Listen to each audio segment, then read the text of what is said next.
রাজ্যের হাত থেকে সব ক্ষমতা কেড়ে নিয়ে ছাত্রছাত্রীদের ভবিষ্যৎকে অনিশ্চয়তার দিকে ঠেলে দেওয়া হয়েছে। ডাক্তারি জয়েন্ট এন্ট্রান্স রাজ্যের হাতে ফেরানোর দাবি জানিয়ে খোঁচা দিয়েছেন ব্রাত্য বসু। নিটের প্রবেশিকা পরীক্ষার ফলাফলে কারচুপির অভিযোগে দেশ জুড়ে শোরগোল তৈরি হয়েছে। শনিবার থেকে সর্বভারতীয় স্তরে ডাক্তারিতে স্নাতকে ভর্তির কাউন্সেলিং শুরু হওয়ার কথা ছিল, কিন্তু প্রশ্ন ফাঁসের অভিযোগে নিট ইউজির কাউন্সেলিং অনির্দিষ্টকালের জন্য পিছনোর কথা শনিবারই জানিয়েছে এনটিএ। সেই প্রসঙ্গে ব্রাত্য বসু বলেছেন, রাজ্যের হাত থেকে সব ক্ষমতা কেড়ে নেওয়া হয়েছিল, এটা তার ঐতিহাসিক প্রতিক্রিয়া। ফলে দেশের লাখ লাখ শিক্ষার্থীর ভবিষ্যৎ প্রশ্ন চিহ্নের মুখে। তিনি আবারও বলেছেন, 2016-17 আগে যেমন রাজ্যের হাতে জয়েন্টের পরীক্ষার দায়িত্ব ছিল তেমনি ফিরিয়ে দেওয়া হোক। একই সঙ্গে খোঁচা দিয়ে শিক্ষামন্ত্রী বলেছেন, এক মাঘের শীত যায় না। প্রশ্ন তুলেছেন, এ রাজ্যে শিক্ষক দুর্নীতির তদন্তের মতো নিটের দুর্নীতির ক্ষেত্রে কি সিবিআই ইডি একইভাবে তদন্তে নামবে?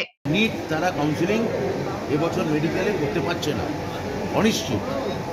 সেখানে আমি আমার পুরনো দাবি তুলব যে 2016-17 আগে এটা যেমন আগে রাজ্য সরকারের হাতে ছিল সেই দায়িত্ব ন্যস্ত করা হোক।